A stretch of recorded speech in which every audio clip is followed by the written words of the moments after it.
Welcome to Healthy Cooking with your friendly Italians. I'm Jim Bero. And I'm Marilyn Bero. And we are back from Florida. We are back from Florida. The drive to hell from Florida. We went through rain and sleet and snow. We were in South Carolina. We woke up one morning, it was 24 degrees. We come back here, of course, it's no better. But anyways, we have something extremely special for you today. We have a recipe that we are going to give to you that you are absolutely going to love. You're going to want to take this and do this right at home immediately. But that's later in the program. No. This is going to be right now, Marilyn. This is a surprise. All right. Big surprise. You're going to do that one first. So what we're going to do, we're going to take a duck, and we are going to debone that duck from the inside without cutting anything apart. Then we're going to fill the inside with Russian caviar. Stuff it right in there. Then we're going to coat the outside with duck liver.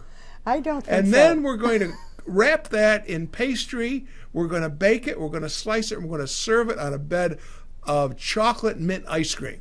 How's that? What's this, an April Fool's joke? April Fool.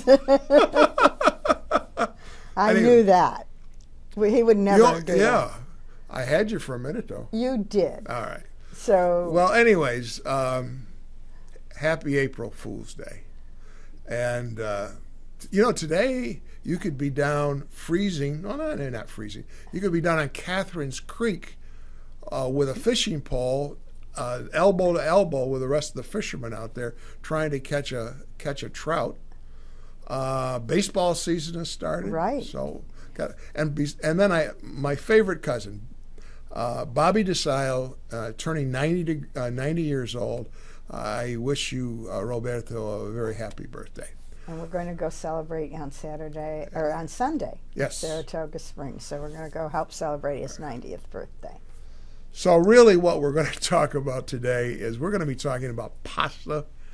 We're going to be talking about pasta in relationship to Puglia, which is the southernmost province in Italy along the Adriatic. And it is considered the granary of Italy. Most of your semolina products, your durum wheat, come from that area. Mm-hmm. And so we're going to be talking about that and the durum wheat. We're going to give you some hints on cooking pasta. And I shouldn't be giving the hints. Marilyn should be giving the hints because I should tell you a story about Jim.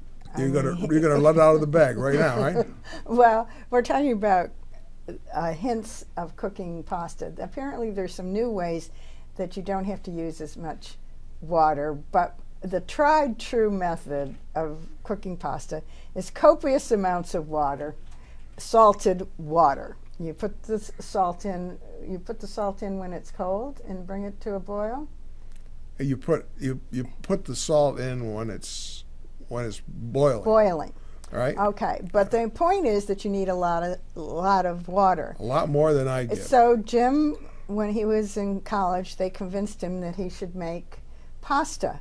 But he called his mother. He never cooked in his life, and his mother told him to boil the pasta. But she didn't give him the amount. So he put all this pasta in the small pan. 10 pounds of pasta. And anyway, it came out, and he had cup to of water. He had to slice it. But because it all stuck together. Now, some of that hasn't changed because every time he goes to cook pasta, I keep telling him he doesn't put enough water in it. So some of this just remains. I cut it like you would a piece of beef.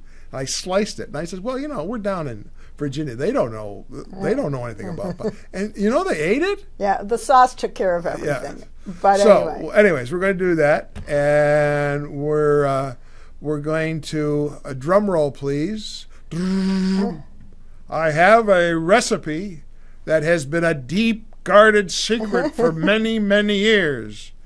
A deep secret. Antonina's house salad dressing.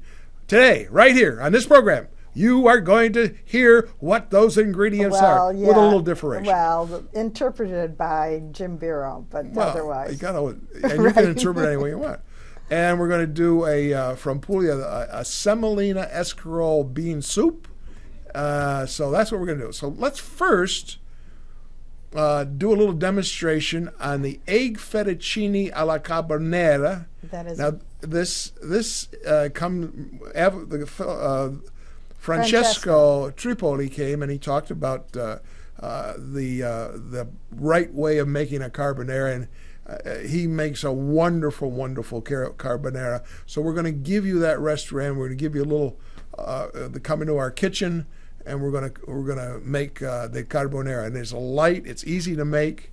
And once again, interpreted by Jim Bero, but it's a wonderful dish. It really is. You got to make it your own. Right, and everybody should make any recipe. You should make your own. Yes. What if you're not? You're just a chemist.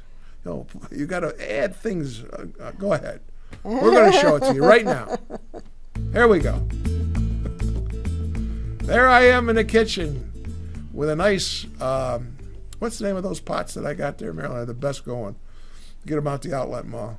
Oh, yeah. I can't think of them. But anyways, all right. What I'm doing right now is I'm taking Keflan is the name of them. Keflan. Well, I'm taking some. You can use bacon, but instead of bacon, we're using pancetta, which is an Italian form of bacon. It's got more flavor. And I think it has a better flavor. Right. It's not smoked or that kind of thing. So I like happen to like the flavor, particularly for these kind of dishes, better. So we're sautéing that in a little olive oil. And if you pancetta, you can get down at Noni's, and you want to have them slice it for you really thin. Or Wegmans also has it. And I'm using a lot of black, fresh ground pepper that I'm putting in there with that prosciutto. Or prosciutto, right? Pancetta. So we got that going.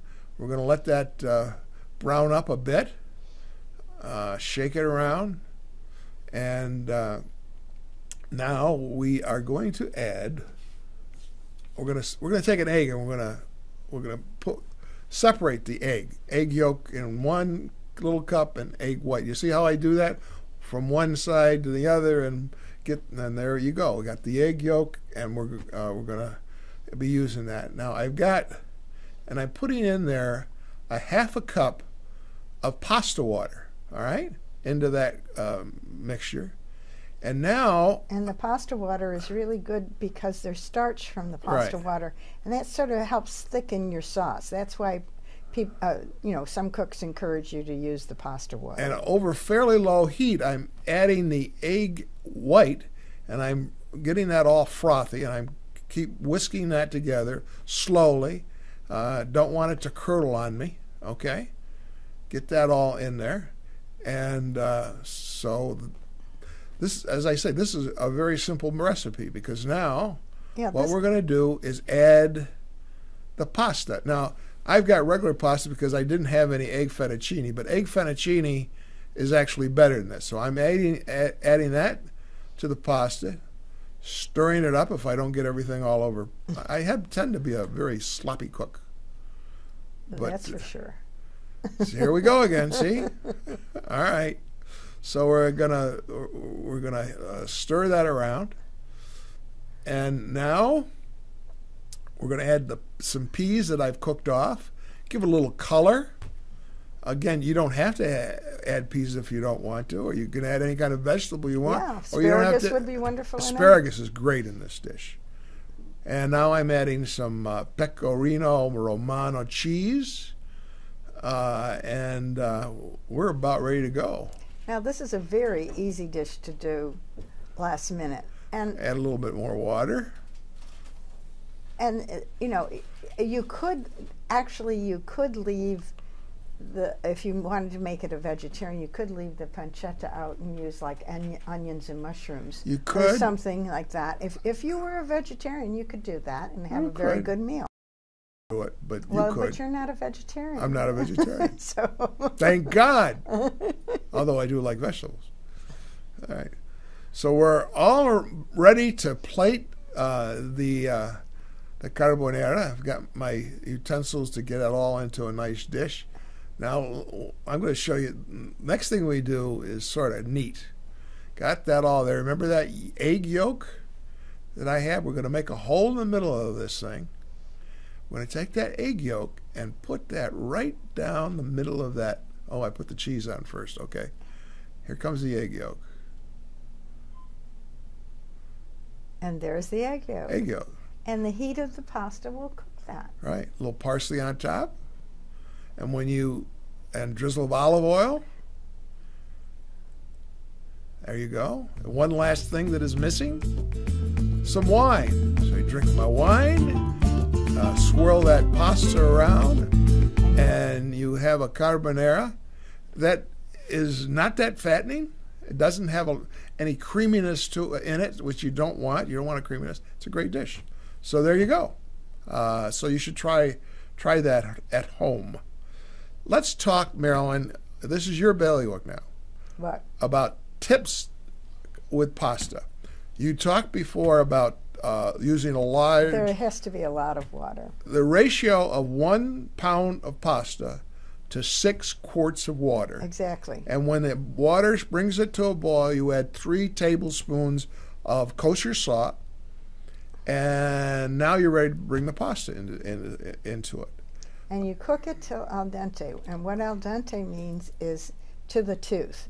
So it means when you take it out, and in fact you want it even a little less. Right. Because the best way to get the sauces into your pasta is to put it into the pan, as Jim did in the demonstration, and then it cooks a little bit more. Right. So, and you don't need quite as much sauce when you do it that way, and everything stays nice and warm, and you serve it hot. Yeah. So, because the few minutes that you put it into the saucepan will cook it to al dente. And as Marilyn says, less sauce is better sauce. You don't want to overpower it with whatever sauce you're using.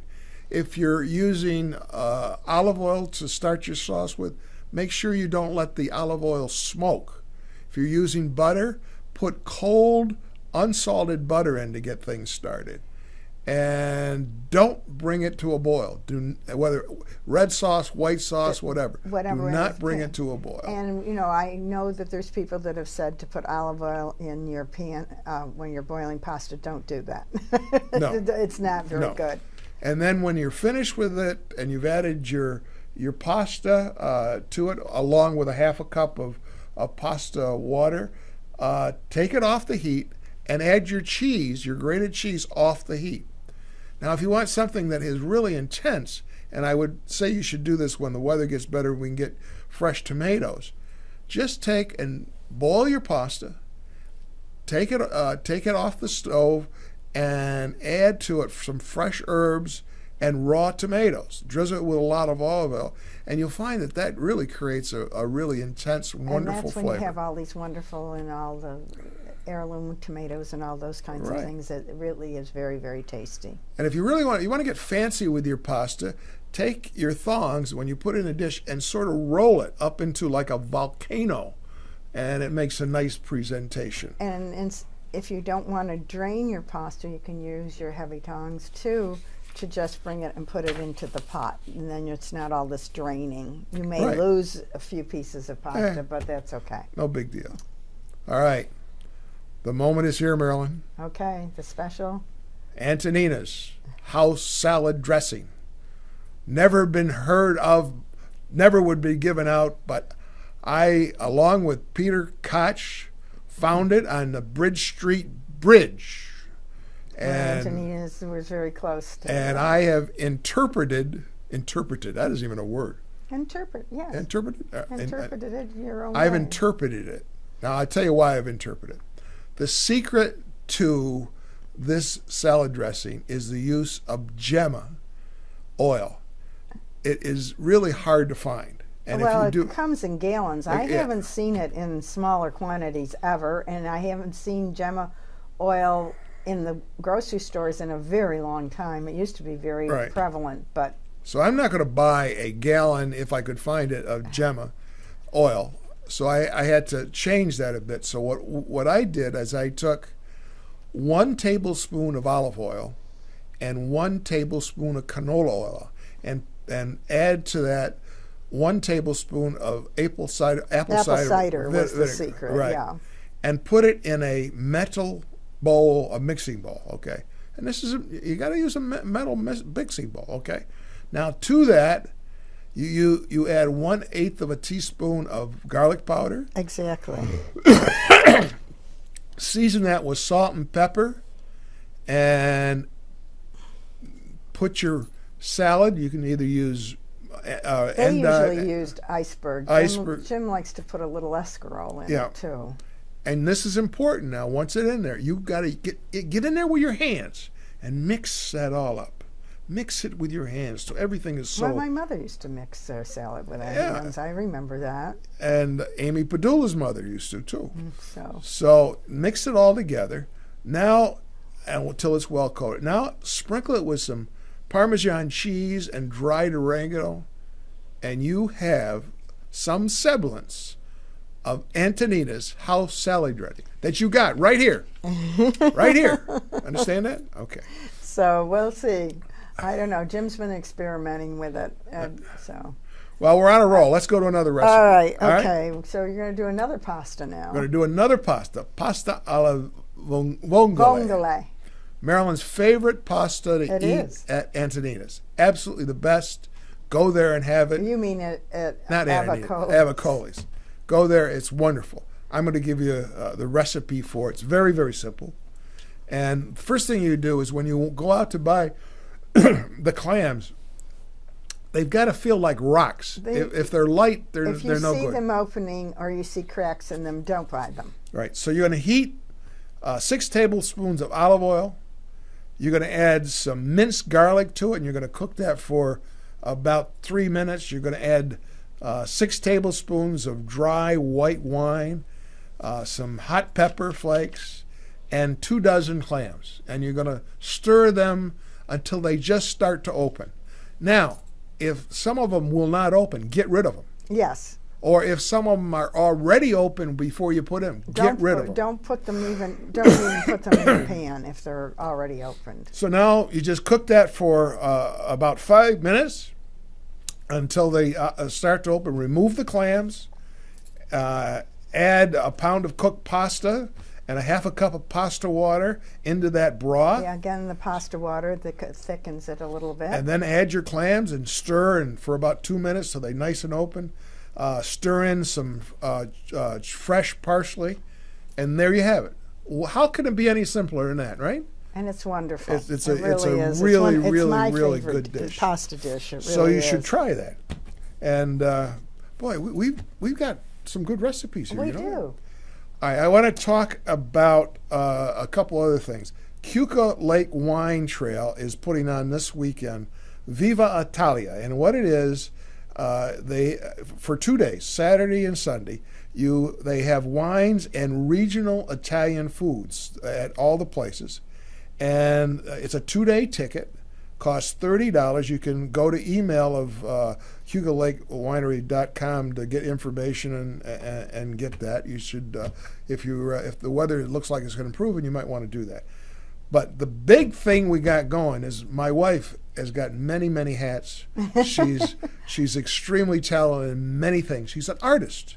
So let Marilyn tell you about her At the Seneca County Arts Council on Friday night at 5 p.m., we are having an opening of a show, which is our membership show, and it's called Envelopes. So I do have a piece in it. You're more than welcome to come to the reception.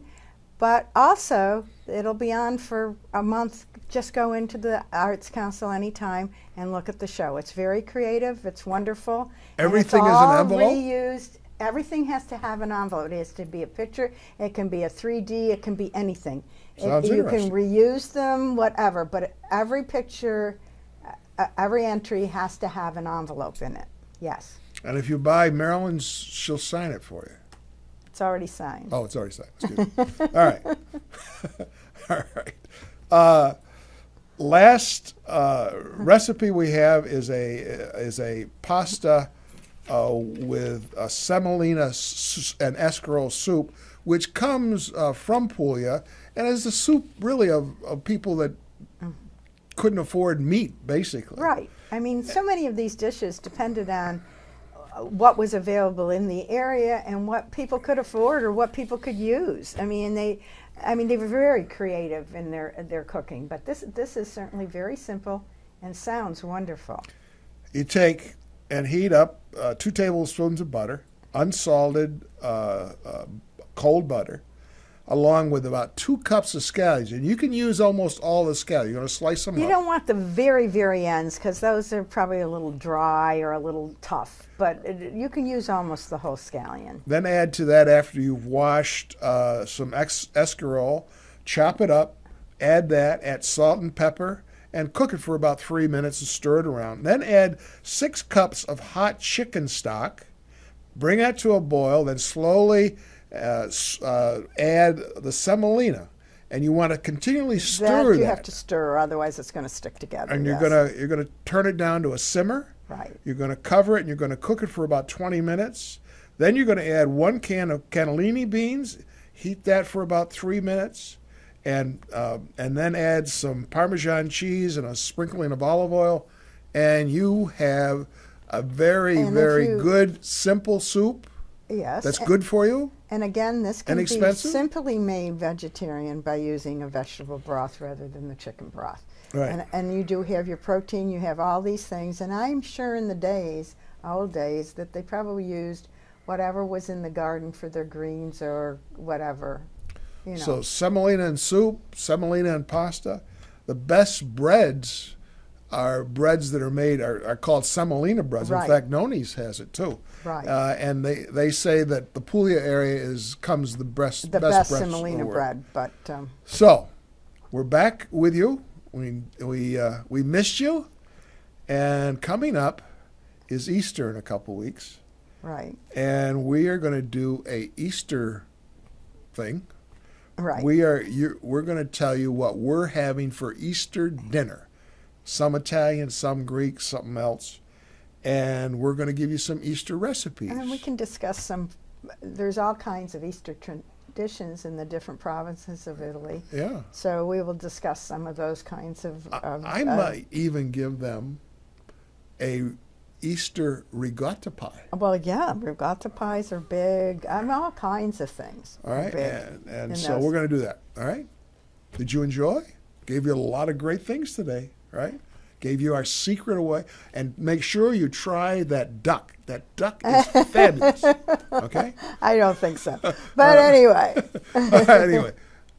I hope you have a good couple weeks. We'll see you, and ciao. Ciao.